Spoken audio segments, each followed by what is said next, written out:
여러분,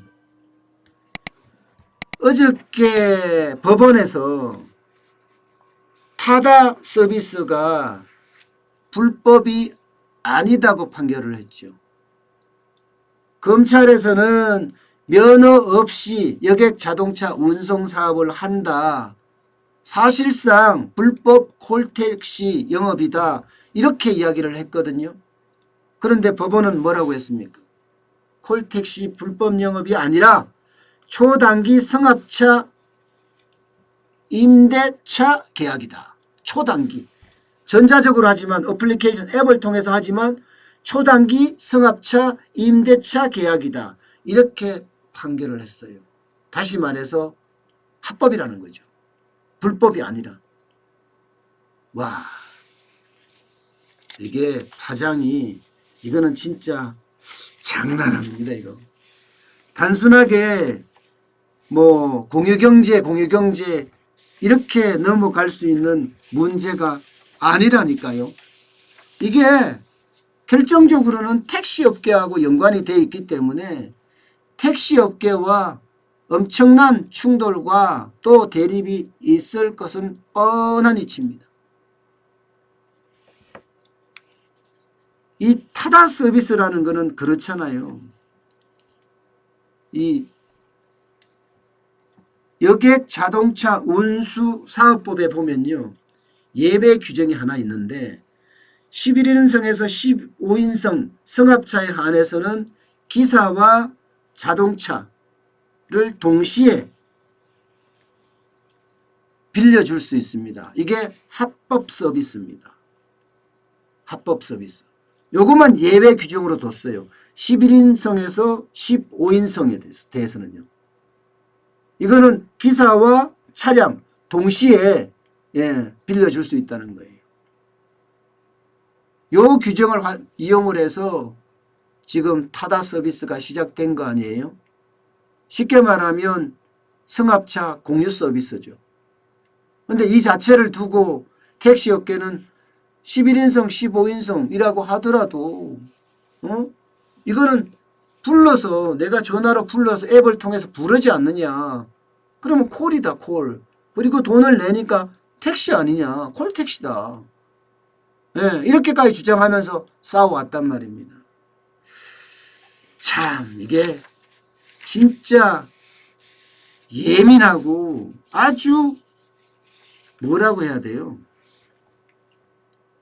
복잡다단한 문제입니다. 4차 산업의 핵심이 뭐냐? 오프라인과 융복합이다.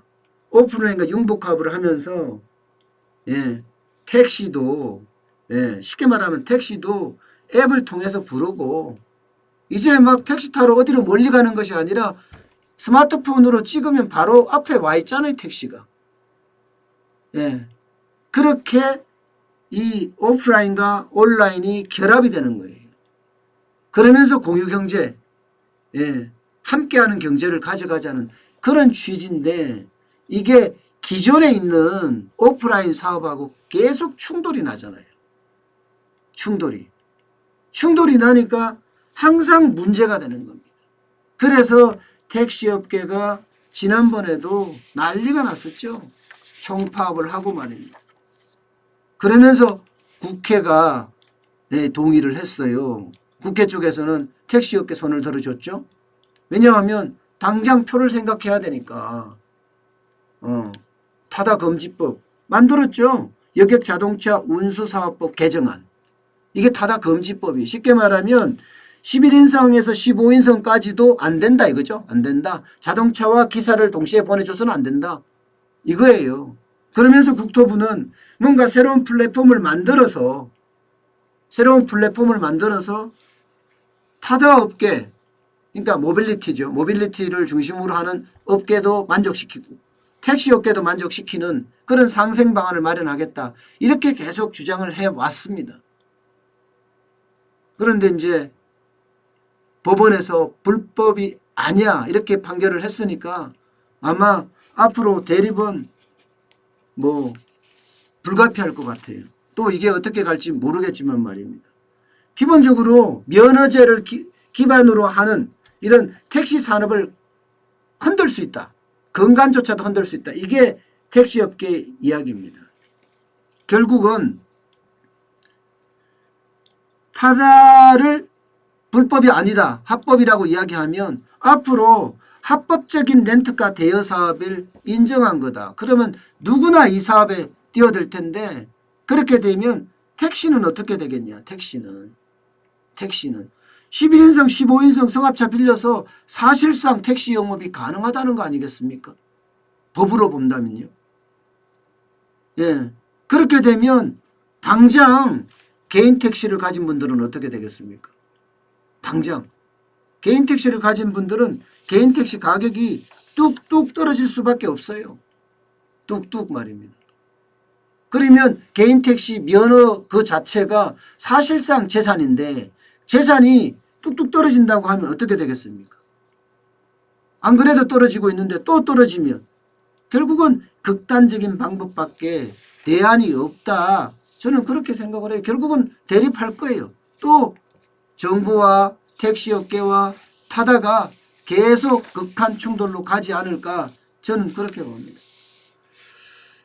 이게요 참 어려운 일입니다. 이게 우리나라만 이런 문제가 있는 게 아니라 전 세계적으로 다 있거든요. 우리나라에도 우버가 제일 먼저 들어와서 그런 서비스를 시작을 했는데 결국 국토부가 제지를 해서 벌금을 때렸죠. 그리고 나가버리고 퇴출됐죠. 나가버리고 말았습니다. 미국에서도 마찬가지, 뉴욕에서도 이런 서비스가 택시업계하고 갈등을 겪고 있는 건 똑같습니다. 뭔가 공생방안, 상생방안이 있어야 되는데 상생방안을 찾기가 마땅치가 않아요. 그러니까 타다 서비스를 하는 쪽에서는 너네 면허 사서 해라. 정부는 그렇게까지 이야기했죠. 면허 사서 하면 택시를 사서 하겠다는 거니까요. 예. 자, 여기에 대한 대안은 저는 미래로 가는 게 굉장히 중요하다고 생각을 해요. 그렇다고 현실을 무시할 수는 없거든요. 이게 완전 생계형이에요. 택시 하시는 분들 얼마나 어려운지 여러분도 아시잖아요. 그렇다면 이게 함께 갈 수 있는 방법 좀 더디지만 공유경제가 좀 더디지만 함께 갈 수 있는 방법을 찾아야 되는 것 아닌가 싶어요.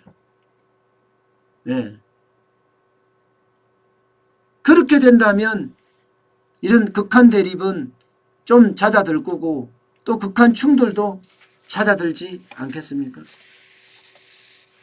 뭐 재판은 1심에서 이겼다고 뭐 사진만 보면 난리인데 글쎄요. 이기는 게 중요한 게 아니고요. 함께하는 게 중요한 게 아닌가. 저는 그런 생각을 또 해봅니다.